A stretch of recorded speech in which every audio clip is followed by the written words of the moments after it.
back to the Meet the Peeps podcast. This is episode 6, and we have Gregor with us today. How you doing? Good. It's been a long week. Has it? Yeah. We'll get into it, but first, I need you to introduce yourself. Who you are, what you do, what you love, what you hate. What I love, what I hate. Okay, so I'm Gregor Ettinger. I am currently working at CMG Digital as business development manager. I'm an RIT alumni. I graduated 2015, 2016, and ever since I have been working really, really hard on getting my career going. What I love, what I don't love, I love sports. I love hanging out with my friends. I'm a very sociable guy, I would say. You know, like I just can't stay at home all the time. Like I gotta get out. I gotta have at least 1 or 2 coffees per day, even though it drives my fiance mad. Sorry, honey. What I don't like is, well, rainy days that we're having today. It was just, And the last month. yeah, I actually spoke with a friend and I told him that I don't know what sunshine is anymore, just because we've just had days. So when you get up and it's sunny or it's just day, it's white, and you just don't feel the day passing through. Yeah. And then boom, all of a sudden, oh, it's 3 in the afternoon. And then it's night, and then you go home at night. Yeah, and then you just sit at home and it's like 5 and it's pitch dark. So, business development. Yes. What is business development? It's a fancy way of saying sales. All right, it's sales on a bigger level. It's sales on a bigger level, yeah. So each company that sells a product or a service needs a person like me, or multiple people like me, to sell that product or service. So that's kind of in a high level overview what a business development manager is, or business development is. And then it can really trickle down to different tiers and different specifics of the role, what you actually do. So from generating leads, establishing a strategy, target market, target audience, target companies, and then you basically have a whole funnel of things that just trickle down one to another until you finally get to a pitch, let's call it. And then that goes into the second stage, where after the pitch you have a lot of activities that you've got to follow through with in order to finally, which is the goal of everything, to get the signed contract. Yeah. There's a lot more steps to that than I thought there would be. I thought it was like, hey, you want this? I saw you on LinkedIn. You want this? Absolutely no. And it really varies. Like if you're selling a product, it's a different approach. If you're selling a service, it's a different approach. And then it depends on the size of the contract. If it's a large contract like I'm doing now, where we're really hunting big projects, the whole business development or sales process is just way, way, way longer. If you're talking six figure projects, you just need to be very patient. People tend to be a lot more safe with their money when it's 6 figures. So what's the career path that gets you into business development? Because obviously we know each other from college, right? Yeah. But you've been pretty much everywhere around, like everywhere. So how do you go like full circle through everything? I don't even know what you've done in your life other than travel. Okay, so let's start then from the beginning, basically. So when I was about 16, for no reason whatsoever, I still cannot explain it. I was like, oh, hotels, tourism. I was always looking at the big, huge, shiny buildings, and then you walk in, and it's like you walk into a whole different world, right? So that is the hotel experience. And I kind of knew when I was 16 in high school, that's what I want to do. Like, I want to go into hotels. And that's what brought me to RIT in Dubrovnik. And the whole journey started. And what I liked about Dubrovnik was the specifics. We spoke about tourism. Like, you can really get a good picture of how tourism functions. And then, of course, if you go into deeper, more oriented paths like I did, so I didn't choose. I think you could choose between small business and between really hospitality. So I chose hospitality, where you listen a lot to Milena Kuznin, Professor Kuznin. And she always told me, Mr. Ettinger, you have to go into sales, you have to go into PR, you have to present, you have to talk. And back in the days, I was like, yeah, we'll leave that on the side, like it's hotels. And throughout internships, etc., that you got to do on RIT, I started moving in the hotel. So my first internship was Hotel Lone in Rovinj. It was their first major season. I got a really nice program where for 2.5 to 3 months I was rotating throughout all of the departments, and I really got a good eye and view and perspective on how a hotel functions. So I did that throughout my college years, and then thankfully we can use the J1 visa after we finish college. And my logic was I'm not gonna postpone a whole semester and then to go to the United States. Let's do that afterwards. So at the end, I spoke with Marina Drmac, and she helped me out with a couple of agencies that really get you to United States, because there's a lot of paperwork and getting internships is hard. So, yep. And then when you speak to the agency, they ask you, so what would you prefer? Which city, which location, East Coast, West Coast, Mid, whatever. And I just came and said, look, I got one requirement, and that's for the city where I'm going to be going and being located for a year, to have an NBA team.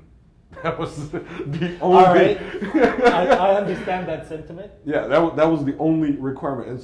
I will never forget the agent. She just looked at me and said, "That's it." I was like, "Yeah, that's it. Just an NBA team.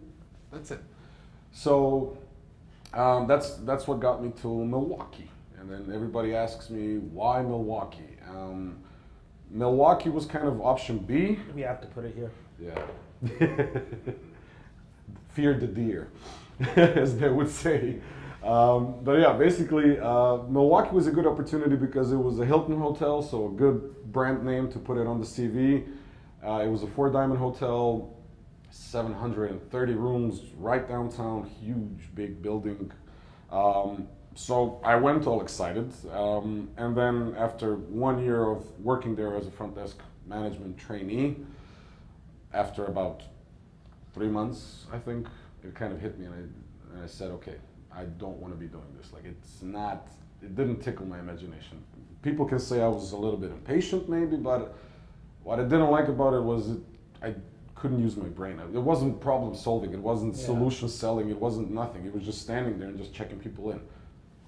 I was just not the person to do that. So after I came back, I always wanted to do my master's degree, so I went to Madrid. And this is where it kind of starts with the career.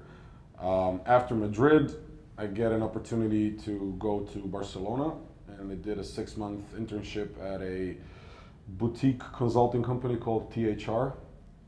It's a small privately owned company, I think like 12 or 14 consultants, and one IT guy, a couple of assistants, and that office does huge projects in the Middle East for tourism strategy development, hotel development, like we're talking millions here. But again, I was an intern, a junior, and it was really nice 6 months. Like, you really get grilled on a lot of PowerPoint, like PowerPoint becomes your friend, so you really know your way around it.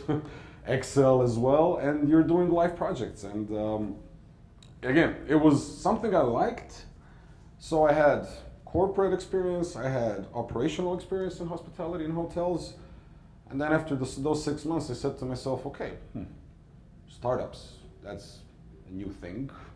It's a thing. It's a thing. It was a thing. And I said, well, I've never done anything in IT. Why not take a look and see what happens? So I find this company called Mews, M-E-W-S. And they were popping up on all the lists about best hospitality startups in Europe, amongst others. And I applied. And within 1 month, I was still in Barcelona, so I knew I wasn't going to stay. I think it was like November already.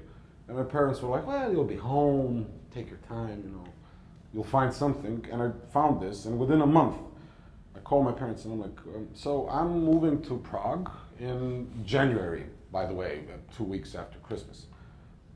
How which company? What? No. I'm like, look, we'll talk when I get home. Don't worry about it. Yeah, don't worry about it. Like I've been traveling, and I liked it. You know, I didn't want to come back home. I thought I was still too green. I kind of figured that if I come back to Croatia again, some internships would have to be in place, and this just gave me an opportunity.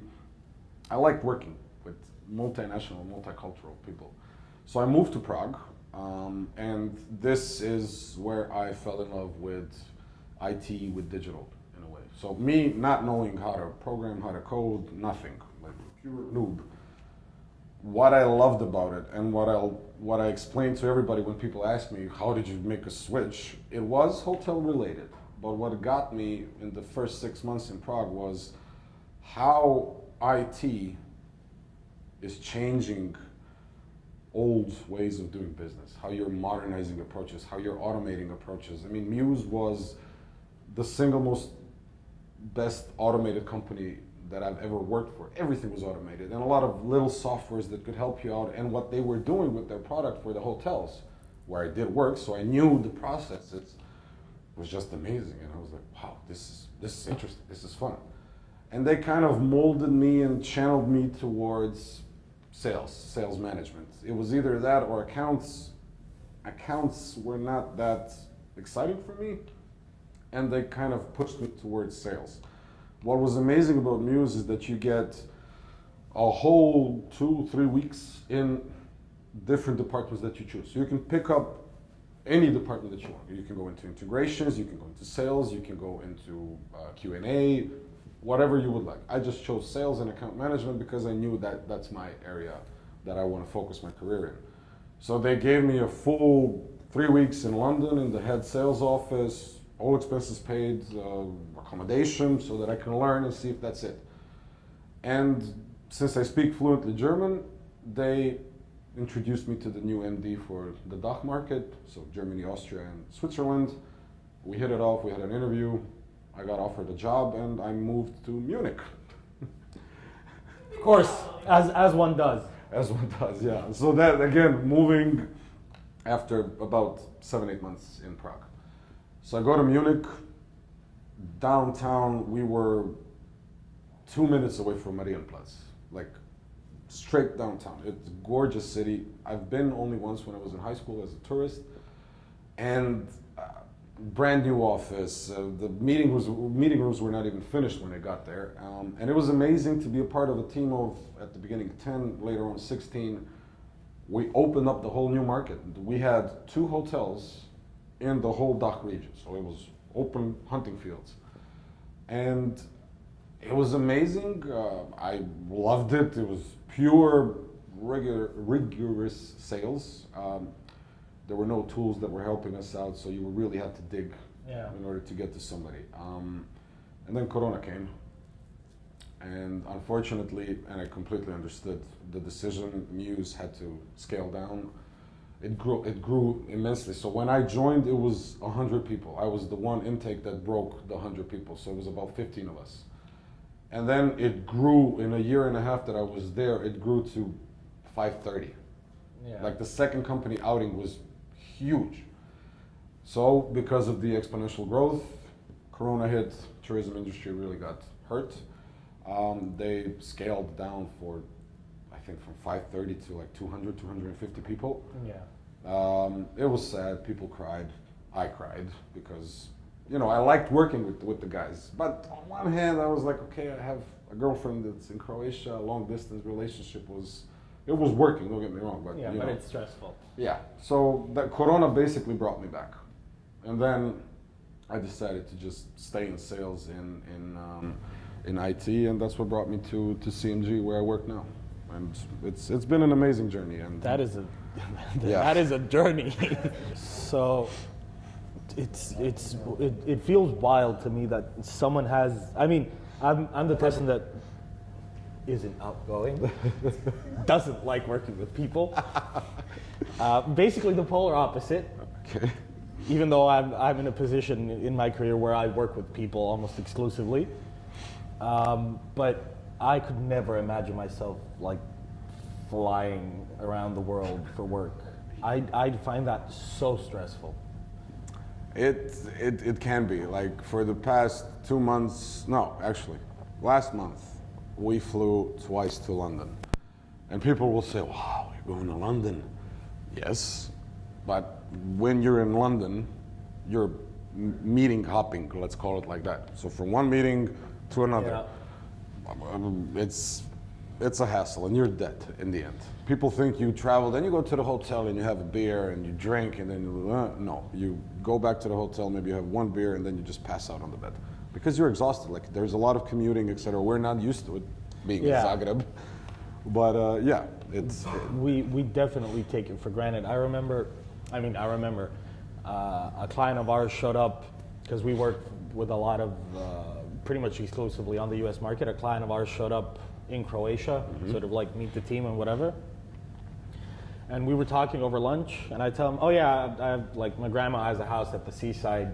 We go there for summer, and he's like, oh dude, so what, you get off work and you like hop in your car, go down to the seaside? It's like, God no, what is wrong with you? That is a 3-hour car ride. And then he goes, yeah, well that's my daily commute. And I was like, I live in Newark, and I go by car to get to my train stop, then I sit on my train, and then I go by train to New York, and then I sit on the subway for another hour. I'm like, see, yeah, now when you put it that way, yeah, I might go to the seaside more. I could never, like honestly, London, let's take that for example. People are fascinated by the city, and it is an amazing city, and it offers so much. But like you said, for me, number one would be commuting. Number two would be not having a car. Yep. I like cars. I'm not driving anything crazy, but I just like cars, and I like driving cars. And I would miss that a lot. But commuting would be my issue. Like, have you ever been in a subway, in a tube, at 8 in the morning, anywhere? Yeah. And you know what I mean? Like when you wait in line, and I'm a big guy, so I gotta let people in front of me, because I don't fit in that little hole when the door opens up. And I have a backpack, of course. And then you go in, and then you're standing like this with people, and they're like, hey, good morning, how you doing? Yeah, you all good? Yeah. You know, being so close to you, it's such a nice thing. So that kind of, I don't like that. Oh yeah, summers. Oh, it's amazing. Yeah, the smells, and then when you get to work and your shirt is all covered in. So do you feel like in your career that the way that you moved from one company to another, from one city to another, that it sort of gave you the opportunity to find yourself and to actually know what you want in life or not? Absolutely. You don't want to get rid of the car, so London is not an option for you. No. So the car thing is, I would say that's more because the way I grew up. In a way, to explain, Sunday, 2 in the afternoon, it was Formula One, and ever since we started, We got another one. yeah, and it still goes on today. But to answer your question, yes, absolutely. And without it, I honestly don't know where I would be. It gives you perspective. It gives you experience. It gives you a challenge, absolutely, but it gives you experience. And I think what everybody was always preaching at college here, all the professors, is get your experience, get your experience. And I kind of took that and I went with it. But it's hard, don't get me wrong. Like You didn't go with it, you ran with it. I ran with it, yeah. But what I loved about it is I did it, as Frank Sinatra would say, I did it my way. Nobody, and I really love my parents for it. They never came in and they were like, you should do this, this, or this. They let me roam free, make my own decisions. And I truly believe that every student, after they graduate the bachelor's degree, should follow, well, let's not say heart, their minds. Yeah. If you follow your heart, if I followed my heart, I would have stayed in Croatia because I love the country. This is my home, it's Zagreb. But follow your own goals and don't let anybody interfere with that. And I didn't. And that's what brought me where I am today. So is there any part of your career that you sort of like, that completely blindsided you, that you didn't expect would happen? Or is most of it that way? Something that caught me off guard? Yeah, I mean, like, I don't know, maybe getting the position at Mew. I guess, or figuring out that you have the opportunity to move halfway across the country for a company that you're already working for? Oh, Something, something nice or something bad. something bad. I can tell you my biggest regret, if you want. Sure, go for it. I would say We love gossip. I would say Barcelona would be my biggest regret, and I speak openly about it. I think sometimes I did give 100%, but I didn't give 100% all the time. And I would say Barcelona is the biggest, in my personal opinion, the biggest regret I have in my career. The thing with Munich and the thing with moving from Prague to Munich is I kind of knew, right? I knew I had it in control, and the only person that could have screwed that up was me, not accepting it or just doing something stupid that would get me out of the country. So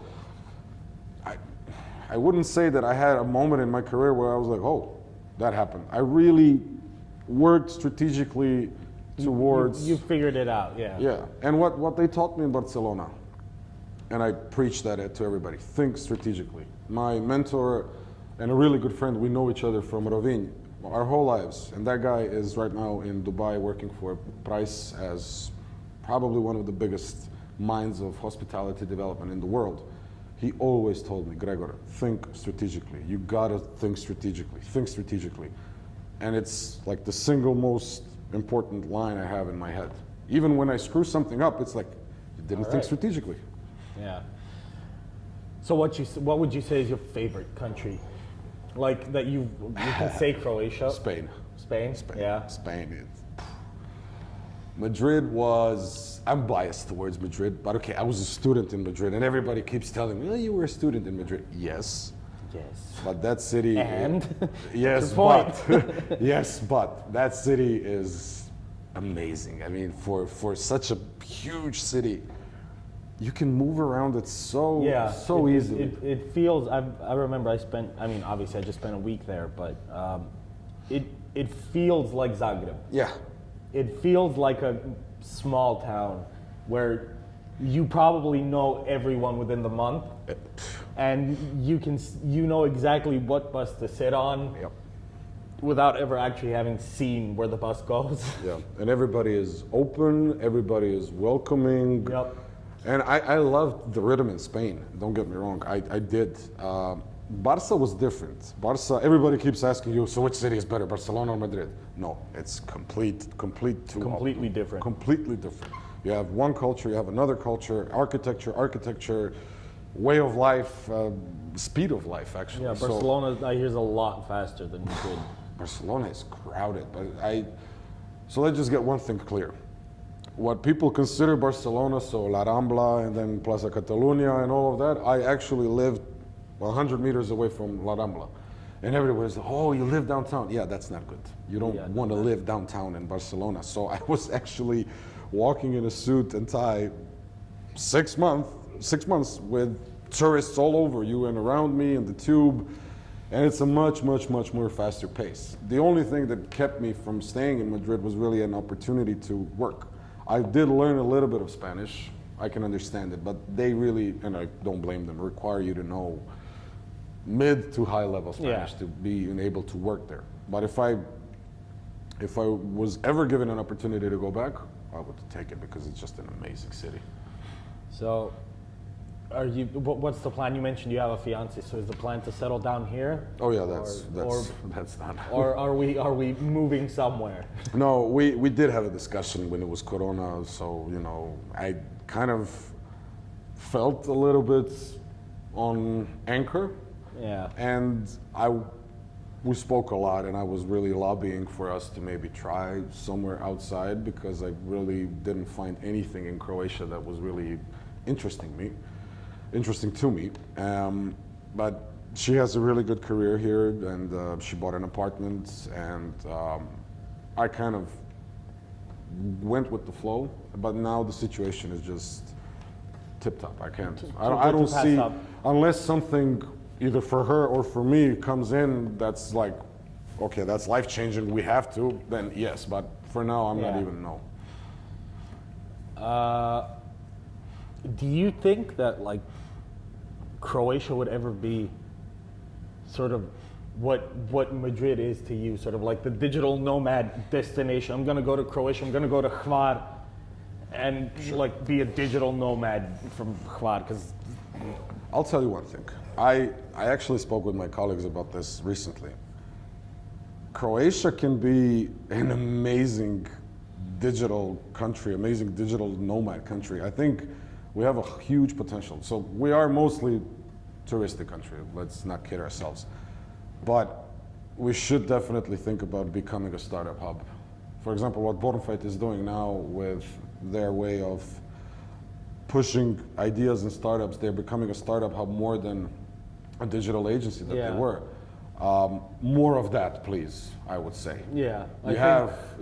Zicer, because I used to work for a startup, Zicer as an incubator is really good, both for like providing actual office space, which was desperately needed. Yeah. But also they have like huge amounts of services that they offer all of their startups. I think they have a limit of like 3 years. You have 3 years there, then you have to move out or something like that. I could be wrong though. But they offer services for business consulting, whatever, because they understand that just because someone has an IT startup, that does not, it doesn't mean that they know how to run a business or how to make profit off of their idea.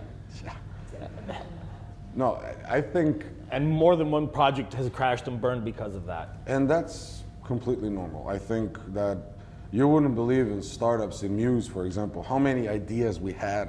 I even had ideas. And then when you pitch the idea, they just run you out of town and they're like, look, man, this is not realistic because of this, this, and this. Yeah. But that shouldn't demoralize people. I think you should just go back home and figure out another way. And I think Croatia can really push that because like the playing field has changed completely. You have colleges like RIT, like Algebra, like Libertas, Baltazar, even the Economic University, where you have a lot of brains that are actually thinking outside of the box and producing new ideas. And what you said, don't really know how to blossom those ideas into fruition. Either they are stuck on some operational side or financing, of course, which is always the biggest challenge. Yeah. But I read on LinkedIn, and the more and more and more, you have people with great ideas. I mean. Yep. And people have started, I think it's finally gotten to a point in Croatia specifically where people are starting to realize that they can, there's plenty of resources to educate themselves in the aspects that they were missing in order to get their ideas off the ground. Absolutely, absolutely. Because up to, I don't know, like 2, 3, 4 years ago, Croatia, I mean the Balkans in general, always had a lot of ideas, guys. Yeah. Who'd be it's like the memes, like, oh yeah, I got this idea, can you guys program it for me? I'll pay you like $12 an hour. But more and more people are starting to realize that it isn't that hard to learn what you need to learn in order to get your ideas off the ground. If you truly believe in that idea and you're sold on it, then I don't think there's anything that should stop you from pushing towards it. I mean, look at Infobip. Yep. Like those guys started in a, let's say, garage, and look at them now. That's a pure example of if you really believe in your product, go and do it. And one more tip. Don't ever, ever, ever, ever go into business development sales if you do not believe in the service or in the product, and then mostly in the company that you work for. That's one of the advice that my dad gave me and told me, like, look, man, if you don't like what you're selling, you're not going to be selling it. Yep. Because you don't believe in it. Yep. That's sort of, I mean, not the main reason, just because I'm an IT major, but that's one of the main factors that sort of keeps me away from the sales side of things of any project or company I'm a part of. Just because those positions either require you to be very good at convincing yourself you like what you're doing or what you're selling, or convincing others. Yeah. And I can't, if I don't like something or if I'm not a user, there's no way in hell I can convince someone else that oh yeah, dude, I totally use it every day. Yeah. No, it's... Yeah. And that was what I learned in Muse, because it was really the first time I was ever thinking about thinking as a salesperson. I had to learn how to think as a salesperson, but if I didn't believe in Muse, in the products that they had, Yeah, I wouldn't be able to sell it. And you're not going to be able to sell it. There is absolutely not a single person that can convince me on the opposite. No way. It's weird. Sales is hard, man. It Talking is. talking to people is hard. Well, look, let's put it this way. When you got to send 50 cold emails and trying to convince somebody to come to a meeting with you, I'm saying 50 because the tool that I'm using only enables me 50 emails per month. But we can talk in thousands of emails as well. You have automation tools, etc., that do that for you. And don't get me wrong, you get emails that quote GDPR to you, that say, please unsubscribe. And you wouldn't believe how many people are just like, oh, again? Yep. And this is where you gotta learn to just not care. care, yeah. to not give a word we can't say. Exactly. But I'm sure everybody can convey. It's just a normal Yeah, thing. no, I'm getting outnumbered here. We're getting outnumbered. There's only 2 IT people in the room right now. I feel endangered. This isn't.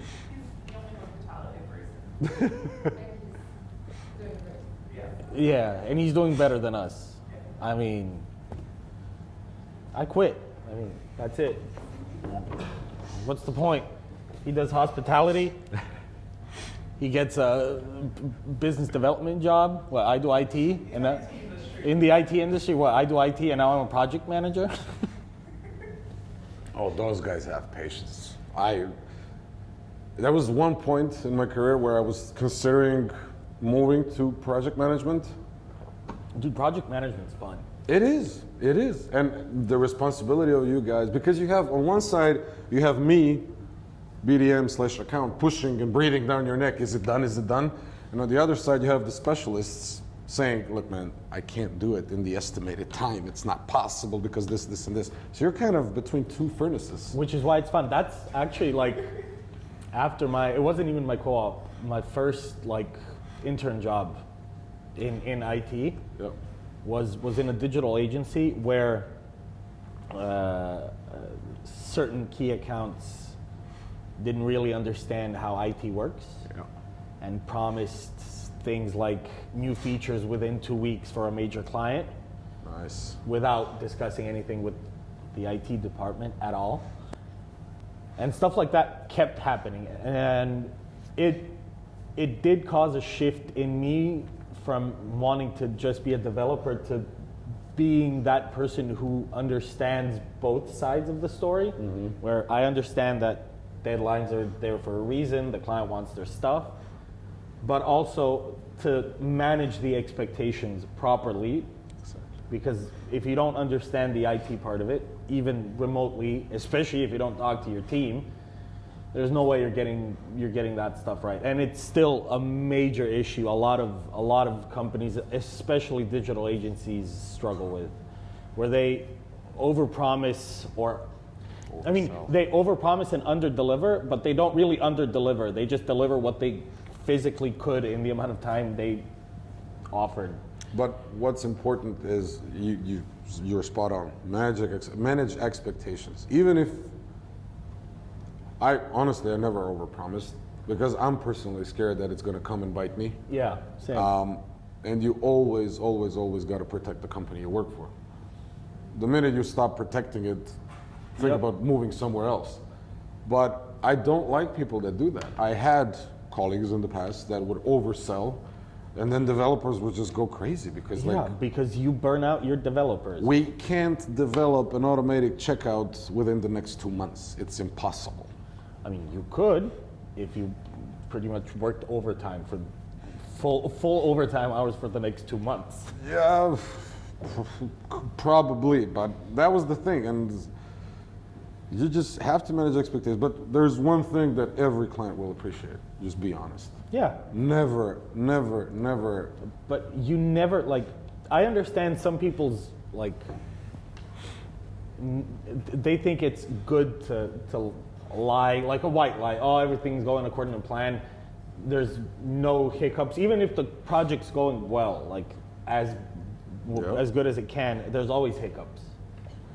And any either key account or business developer or whoever has like communicates with clients, you know that the client knows, especially if you're doing business to business. They are a business. They deal with the same things we deal with. They know there's hiccups.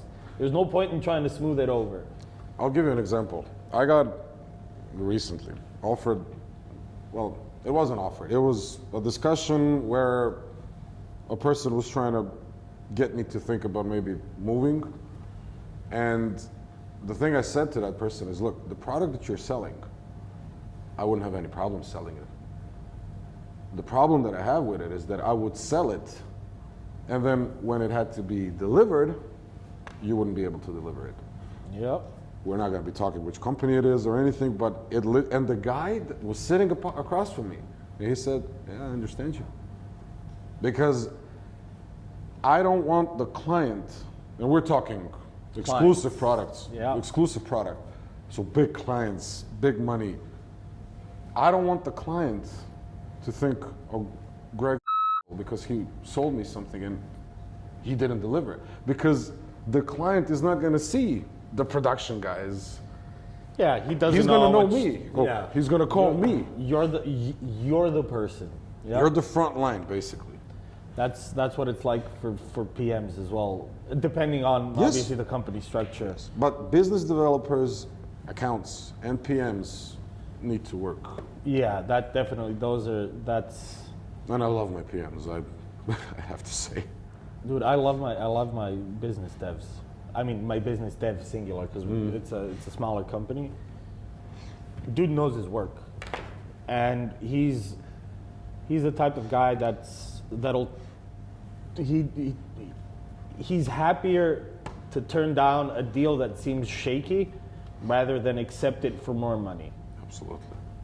And I think it's valuable to understand in those positions when to compromise money for either your employees' well-being or simply for the company's reputation. I mean, it's great that you end up like delivering a product that's a six-figure product, but Yeah. if it costs you like 3 months of mandatory vacation time because your team's burnt out and like crying in a fetal position in the corner, Yep. then it's not worth it.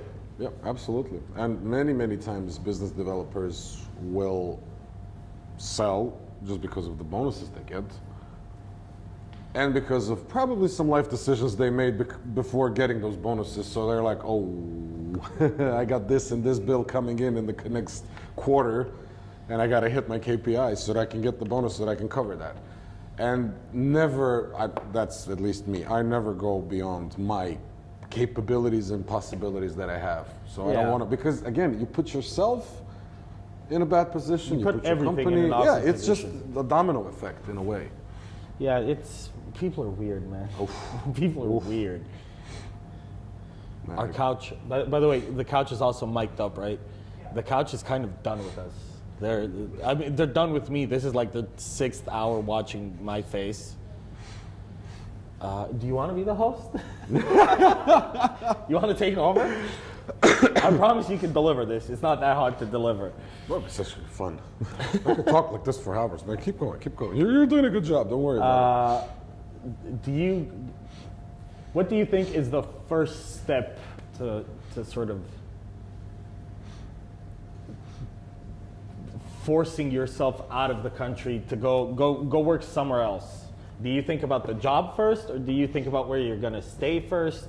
Do you think about, I mean, obviously, what are the factors that even allow you to do that stuff other than like visas and bureaucracy, right? But I feel like there's a lot more planning involved in it than I'd be prepared to do.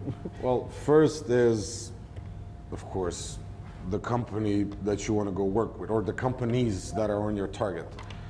Then the question always comes down to financing, right? So will it be enough for me to survive on the paycheck that I'm getting from the company that I work for?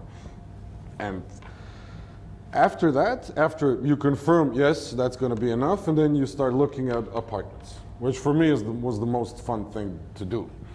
And then you get bitterly disappointed because you understand that you're not going to get a big TV in your apartment, and you're going to have a mattress on the yes, floor. or a man cave because you live alone and you need a man cave or something like that. So, As one does. but there's a lot of it's not a lot of planning. It's just on the go for me. Like, for example, Prague, right? I had two months to figure my things out there. So Dude, the minute I could never. the I minute could you get the never. apartment, everything else is just, you know. I could never. I would lose my goddamn mind. I would give up on everything and like knock on my parents' door. Pretty much. That is not how I operate. Everything needs to be like thought out well in advance. You tell me that I overthink. This isn't overthinking. I understand my capabilities, right? I know I'm not a self-sustained human being. I need to plan stuff out. I need like calendar reminders to eat. Oh. Well, for me, the most fun part was always looking for apartments. And then you try and get something that's good for you. For example, and this was thinking strategically before even going to Barcelona and being brainwashed and thinking strategically, was Milwaukee, for example. So finding accommodation in US, I was like, okay, so the hotel is downtown. And I thought that the life in big cities, Milwaukee had around 1 million, 1.5, is in the burbs, right, in the suburb area. And I was thinking to myself, okay, I'm not a student anymore. I barely got out of RIT. So what I did was I found an apartment within student accommodation. So I was surrounded by students, and my life was amazing because I lived with a French guy that was on exchange, and next door to us was 4 guys out of UWM, so University of Wisconsin-Milwaukee, the Panthers, and the whole building was just students, Americans, foreigners. So immediately I had a life after I did my 8-hour shift at the hotel, and that was the best thing I could have ever done. Because if you live alone, Barcelona was lonely. Don't get me wrong. Barca was lonely as hell. I played basketball on weekends because there's this great app called Meetup, and you can find everything on it. For some reason, I'm not the person that's going to go to a certain gathering in a bar with random people I don't know. That's not. No. I don't feel comfortable in that. Yeah, that's weird. But basketball's fine, yeah. But yeah, like and then pickup game. exactly. And then through basketball, I met 3 amazing guys, and we started chilling over the weekends. In Munich, it was football. It was football on weekends. That's where I met like 10 guys, and we had our own little group on WhatsApp, and I missed those guys. It was fun. We would go for beers, etc. So for me, it was sports. Like I had a friend now, he went to Malta. So, you know, Malta is a huge melting pot in the middle of the Mediterranean. And I told him, look man, let's go and meet up. Let's see what's there. Is there football? Is there tennis? What do you want to do? And he's the type of guy, for example, that will go to a bar because there's like, I don't know, let's say a pub quiz, right? Yeah. And he would go at it alone because he can do that. I couldn't have done that. And Barca was lonely. Mirko Can't do any of those. My friend he had a fiance. They lived together in Barca, so I wasn't even counting on him being my buddy over the weekends. He had his life there. Yeah. So sometimes it would get lonely in Barca. It would. But I'd you just be a manage. shut-in. I'd never meet anyone. I'd never leave the apartment other than for work. You take your dog. Right? Yeah. I mean, dogs they'd be fine in the apartment. They just sleep all day anyway. And you wouldn't believe how many people. So you call your friends and you're like, hey, want to come over? You got accommodation. Everything's done. Yeah, sure. They never came. One guy only came. Because from planning Pula. a trip's hard. It's not. It's just It literally required them to buy a plane ticket, and the rest of the things are taken There's care your of. problem.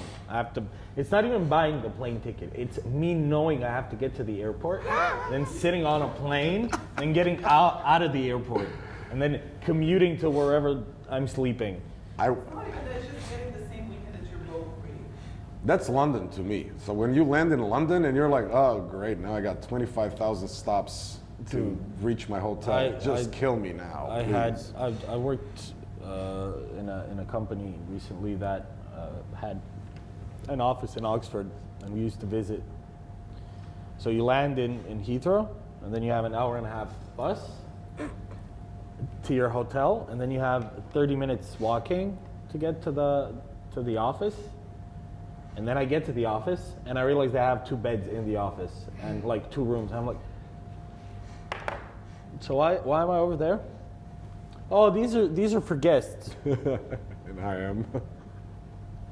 And what am I? Oh no, but you work here. All right, do we have guests over? No. I mean, okay, sure. Yeah, that what you said, like you need 1.5 hours to reach your destination. I hate that. And I keep saying to myself, so in 1.5 hours I could be in Rijeka. Pretty much. I could be in Opatija. Opatija, yes. So, That's and a I'm good sitting idea. here in a bus in London, or in Barcelona. Well, yeah, London is just a pain. Yeah. Because Madrid has an amazing metro system. Dude, and the bus system is great too. Never rode a bus in Madrid. Dude, just the metro because it was it's amazing. amazing. It is amazing. Yeah. It takes you everywhere. I mean, it's a lot better than the buses here in Zagreb. I Oh can yeah, tell you that come much. on, let's not. That's hard.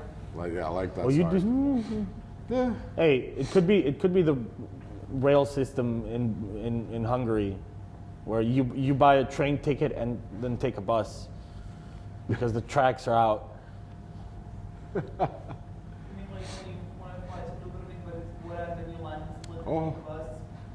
Or Really? You're going to tell me that? You're going to tell me that? And then you have Besim the next day at 8 in the morning. And he flew in before you. How? oh, dude, How? I remember. So Oh, because I was in the SG, right, and we had those team buildings where you go down to Dubrovnik. yeah.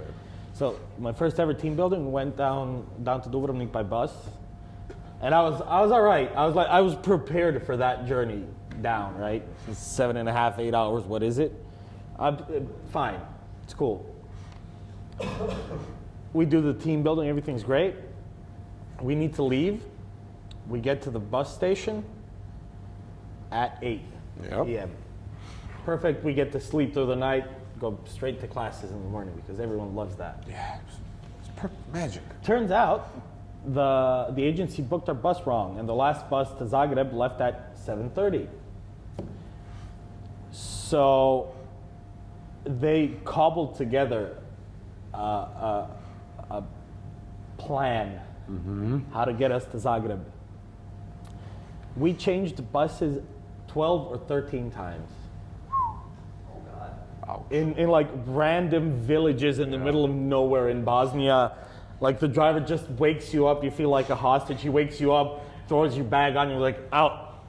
Next bus, go. It took us, I think, 13 or 14 hours or something like that.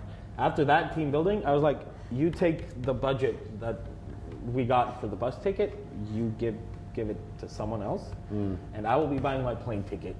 Yep. He did it every single time afterwards. Well, personally, nothing can prepare you for the bus drive from Zagreb to Dubrovnik. That's my opinion. No, that's And if you have an issue of sleeping on the bus like I do, because dude, that is. it's no, not sleeping. It's like I close my eyes and that's it. So I'm pretending to sleep. it is agony. And that's pure agony, man. It's just and I remember when we had the spring games, the first spring games, and we were all pumped up at Dubrovnik. Oh, we're gonna go up. We're gonna play some handball against the Zagreb guys, who are my friends, and that hype keeps you up. We arrive at 2 in the morning, and they're like, and tomorrow at 9 you gotta be in Trnja, right, at the playing grounds. You wake up the next day, you're ready to go. You're ready to somebody. You do the games, you enjoy. Later you go to the Pivnica in Ilica, and you have some cevapi and everything. Then you get home, and then when everything calms down, and then yeah. you're like, oh, tomorrow I gotta drive to Dubrovnik again with the bus, And then I don't know, Juicy. what's it called next to Zadar, Maslenitsa is closed, so Of course you gotta. it is. Of course it is. Why wouldn't it be? No, it was. Nothing can prepare you for that bus ride. We've got students Yeah. here on a Saturday. On a Saturday, yeah, but he's working out. It's good. I can't. I do not have it in me. What, working out? Yeah, let's not. I was gonna say on the weekends, but I mean, yeah, working out in general. Now that you mention it, yeah, working out in general. No. Yeah, I don't know. I was never a gym guy, but give me a ball and Yeah, right? let's go play some basketball or Right? any sport with a ball or tennis. All That right. also has a ball.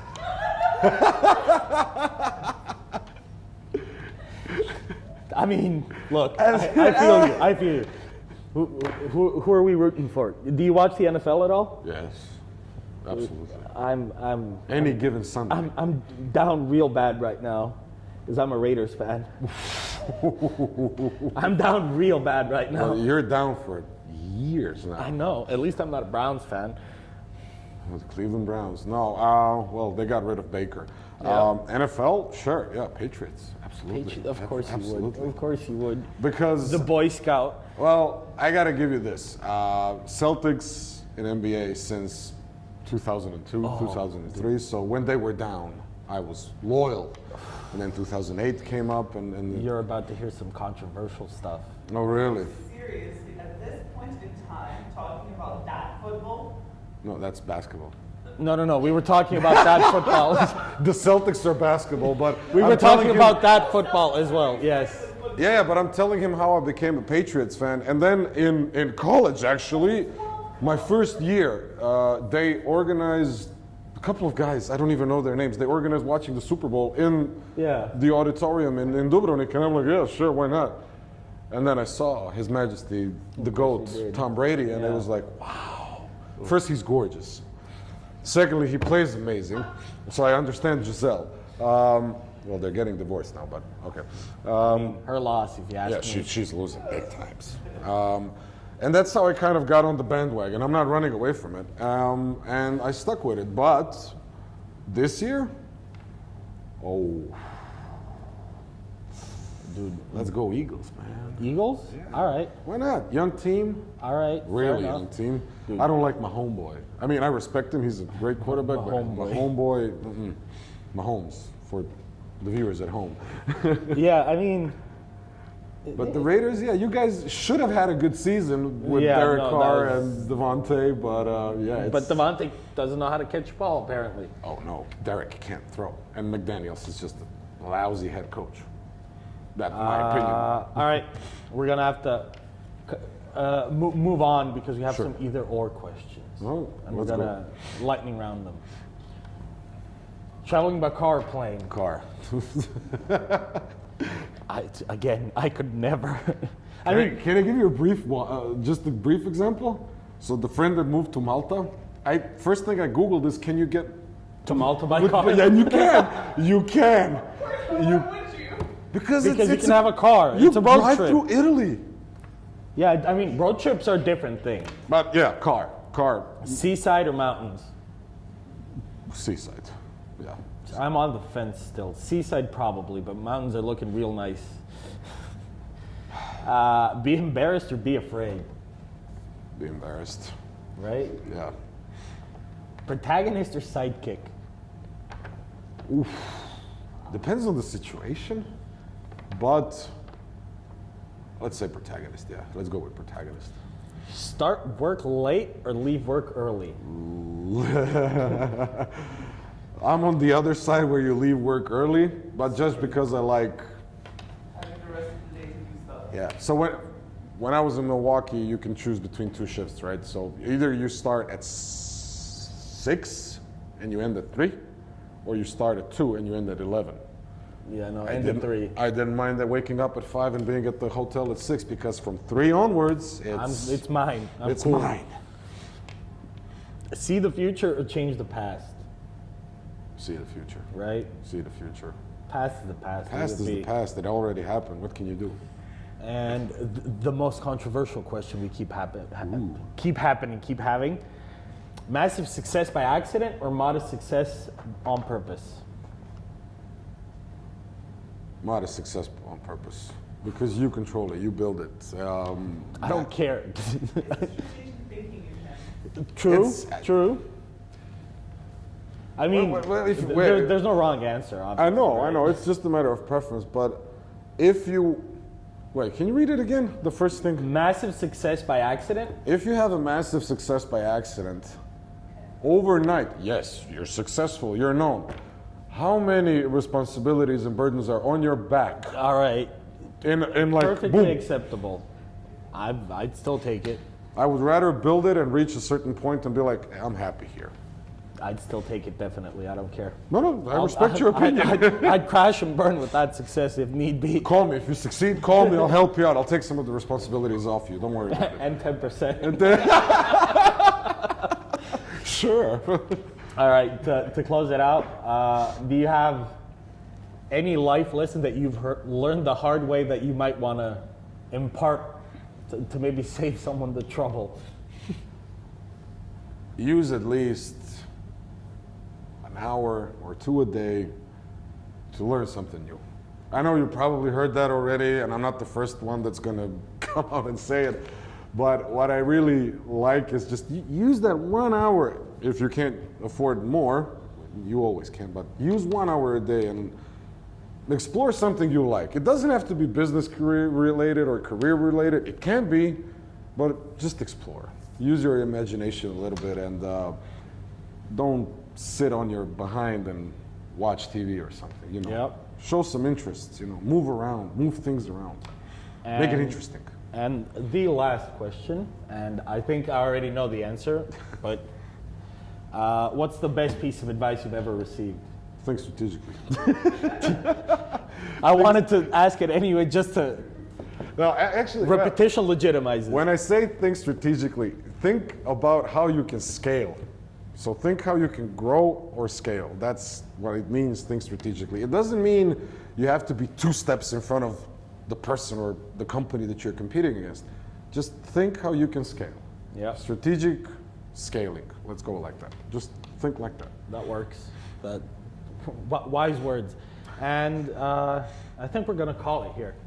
I've probed your mind enough. So that's it for this episode. Thank you, Gregor, for showing up. Thank you for inviting. It was a pleasure. And I guess we'll see each other. I mean, I won't see the audience, but they'll see me next time. Who cares? That's the only important part, anyway. That's it.